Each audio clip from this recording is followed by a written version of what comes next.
Baiklah, Assalamualaikum warahmatullahi wabarakatuh.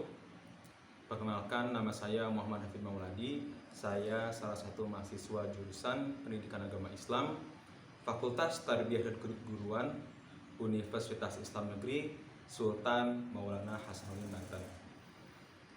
Baiklah, di sini saya akan menjelaskan materi mengenai desain kurikulum. Yang mana materi ini adalah salah satu bentuk tugas dari mata kuliah pengembangan kurikulum dalam pendidikan agama Islam.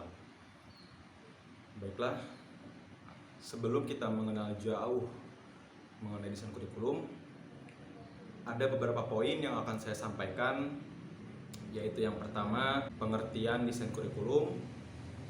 Kemudian ada macam-macam desain kurikulum. Kemudian ada sifat-sifat desain kurikulum.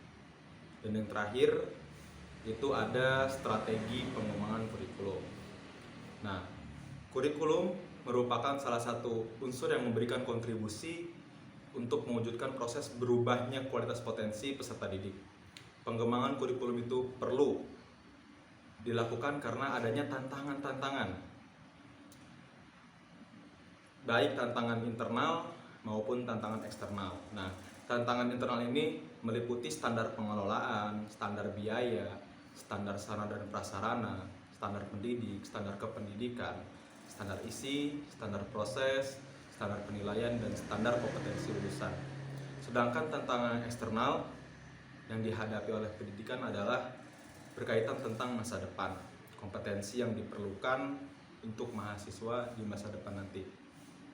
Nah, desain kurikulum ini menyangkut pola keorganisasian, unsur-unsur atau komponen kurikulum. Nah, desain kurikulum ini mendeskripsikan secara rinci tentang komponen yang harus ada di setiap kurikulum, serta desain kurikulum yang dapat digunakan untuk proses pembelajaran. Nah, itu. Pertama, pengertian desain kurikulum. Dalam Kamus Besar Bahasa Indonesia, desain itu adalah kerangka bentuk atau rancangan. Nah, menurut Umar Hamali, pengertian desain adalah suatu petunjuk yang memberi dasar, arah, tujuan, dan teknik yang ditempuh dalam memulai dan melaksanakan kegiatan. Sedangkan kurikulum adalah perangkat mata pelajaran dan program pendidikan yang diberikan oleh suatu lembaga penyelenggara pendidikan yang berisi rancangan pelajaran yang akan diberikan kepada peserta pelajaran dalam satu periode jenjang pendidikan. Nah, ada beberapa tokoh yang mengemukakan tentang desain kurikulum ini. Nah, menurut Nana Sudihyo Sukadinata mengatakan bahwa desain kurikulum adalah menyangkut pola pengorganisasian, unsur-unsur atau komponen kurikulum. Penyusunan desain kurikulum dapat dilihat dari dua dimensi. Ada dimensi horizontal dan ada dimensi vertikal.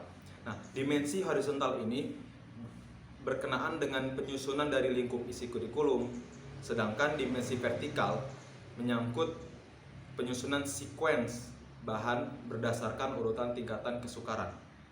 Nah, dan menurut Longstreet, desain kurikulum ini merupakan desain kurikulum yang berpusat pada pengetahuan, the knowledge-centered design, yang dirancang berdasarkan tujuan struktur disiplin ilmu. Oleh karena itu, model desain ini dinamakan juga model kurikulum subjek akademis, yang penekanannya diarahkan untuk pengembangan intelektual siswa. Nah, kemudian kita melanjut kepada macam-macam desain kurikulum. Menurut Wina Sanjaya, ada tiga desain kurikulum sebagaimana yang tertulis dalam bukunya Pembelajaran dan Implementasi Kurikulum Berbasis Kompetensi. Yang pertama ada desain kurikulum berorientasi pada disiplin ilmu atau pada mata pelajaran, Subject Centered Design. Kemudian ada desain kurikulum yang berorientasi kepada siswa, Learner Centered Design. Dan kemudian yang ketiga adalah desain kurikulum yang berorientasi pada masalah, Problem Centered Design. Nah, oke, yang pertama kita akan membahas tentang desain kurikulum yang berorientasi pada disiplin ilmu atau subject centered design. Nah, di sini ada beberapa poin di desain kurikulum yang berorientasi pada disiplin ilmu. Yang pertama ada subject centered design, yaitu kurikulum yang terfokus pada mata pelajaran. Kemudian ada correlated design atau correlated kurikulum, yaitu kurikulum yang berkolerasi. Nah, yang ketiga ada integrated kurikulum atau kurikulum yang terintegrasi. Nah, yang pertama, subject centered kurikulum. Bentuk desain kurikulum ini merupakan bentuk desain yang paling umum digunakan atau paling familiar digunakan di seluruh dunia serta yang paling tua sering digunakan.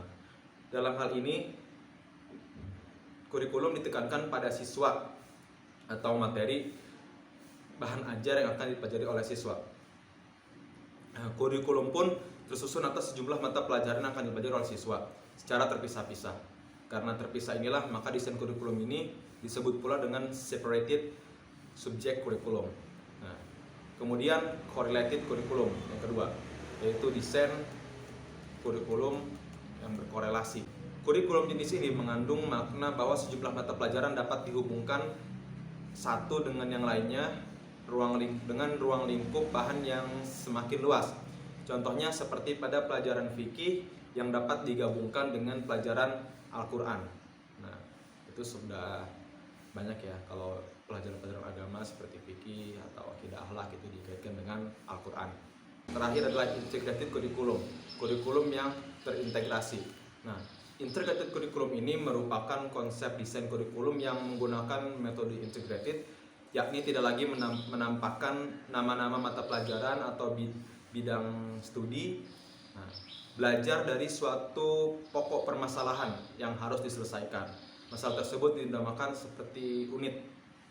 Nah, belajar berdasarkan unit bukan hanya menghafal sebuah fakta, tapi juga mencari dan menganalisis fakta-fakta sebagai bahan materi dalam memecahkan masalah. Oke, kita lanjut ke pembahasan kedua, yaitu desain kurikulum yang berorientasi pada siswa atau learner centered design. Desain terfokus pada siswa ini merupakan pengembangan individual siswa. Desain ini muncul sebagai respon terhadap kegiatan agar pendidikan formal dan juga pendidikan bisa fokus pada siswa terhadap mata pelajaran. Kemudian kita menuju ke yang terakhir, yaitu desain terpusat pada masalah atau problem centered design. Nah, desain terpusat masalah terfokus pada pemecahan masalah kehidupan individu dan sosial. Karena cakupan masalah kehidupan sangat luas, desain ini terdiri atas berbagai tema seperti situasi kehidupan yang selalu muncul, masalah sosial kehidupan umum, masalah kehidupan pemuda, masalah apapun itu. Nah, kemudian tekanan pada desain ini dibagi 3. Yang pertama desain situasi kehidupan, kemudian desain inti atau the core design, kemudian yang terakhir adalah desain masalah sosial dan rekonstruksi. Nah, dalam desain kurikulum yang terpusat pada masalah ada beberapa perspektif, yaitu yang pertama adalah perspektif status quo atau the status quo perspektif, dan juga ada perspektif reformis dari reformis perspektif, dan yang terakhir adalah perspektif masa depan, the future perspektif. Nah, yang pertama perspektif status quo. Kurikulum ini dirancang dan diarahkan untuk melestarikan nilai-nilai budaya masyarakat. Dalam hal ini merencanakan untuk memberikan pengetahuan dan keterampilan kepada peserta didik sebagai persiapan menjadi orang dewasa yang dibutuhkan dalam kehidupan masyarakat. Kemudian perspektif pembaharuan, the reformis perspektif. Kurikulum dalam perspektif ini dikembangkan untuk lebih meningkatkan kualitas masyarakat pada daerah tersebut, disebabkan karena hal tersebut merupakan kehendaki peran serta didik dan juga peran serta masyarakat total dalam proses pendidikan. Kemudian perspektif masa depan. Perspektif ini sering dikaitkan dengan kurikulum rekonstruksi sosial yang menekankan pada proses mengembangkan hubungan antara kurikulum dan kehidupan sosial, politik dan ekonomi masyarakat. Kemudian sifat-sifat desain kurikulum selanjutnya. Ada 10 macam sifat kurikulum. Ada 10 macam sifat desain kurikulum. Antara lain yang pertama adalah bersifat strategis, yaitu merupakan instrumen yang paling penting untuk mencapai tujuan pendidikan nasional. Kedua adalah komprehensif, yang mencakup keseluruhan aspek-aspek kehidupan yang ada di masyarakat. Kemudian integratif, yang mengintegrasikan secara luas mencakup pengembangan desain kualitas dan kuantitas. Kemudian ada realistik, berdasarkan kebutuhan nyata peserta didik dan kebutuhan masyarakat. Kemudian humanistik, menitik beratkan pada pengembangan sumber daya manusia, baik kuantitatif maupun kualitatif. Kemudian futuralistik, mengacu jauh ke depan dalam menyelesaikan masyarakat yang maju. Kemudian sifat yang lainnya merupakan bagian integral yang mendukung manajemen pendidikan secara sistematik. Kemudian perencanaan kurikulum mengacu pada pengembangan kompetensi sesuai dengan standar nasional. Kemudian berdesifikasi untuk melayani peserta didik. Bersifat desentralistik. Nah, karena dikembangkan oleh daerah sesuai dengan kondisi dan potensi daerah. Nah, kemudian kita menuju ke strategi pengembangan desain kurikulum. Nah, menurut Johnny, strategi pembelajaran merupakan pola dan urutan umum pembuatan guru siswa dalam mewujudkan kegiatan belajar mengajar untuk mencapai tujuan yang telah ditentukan. Strategi pengembangan kurikulum meliputi 4 langkah. Yang pertama adalah merumuskan tujuan pembelajaran. Kedua, merumuskan dan menyeleksi pengalaman-pengalaman belajar. Ketiga, mengorganisasi pengalaman-pengalaman belajar. Dan yang terakhir itu adalah mengevaluasi. Jadi pada kesimpulannya adalah desain kurikulum ini adalah menyangkut pola desain atau sebuah rancangan, sebuah kerangka. Desain kurikulum artinya sebuah rancangan atau kerangka pada pembelajaran. Nah, desain kurikulum adalah hal yang menyangkut pola pengorganisasian unsur-unsur atau komponen kurikulum. Nah, desain kurikulum dirumuskan menjadi 3 macam. Yang pertama yaitu subject centered design atau desain kurikulum yang berorientasi pada mata pelajaran atau disiplin ilmu. Kemudian learner centered design yaitu desain kurikulum yang berorientasi pada siswa.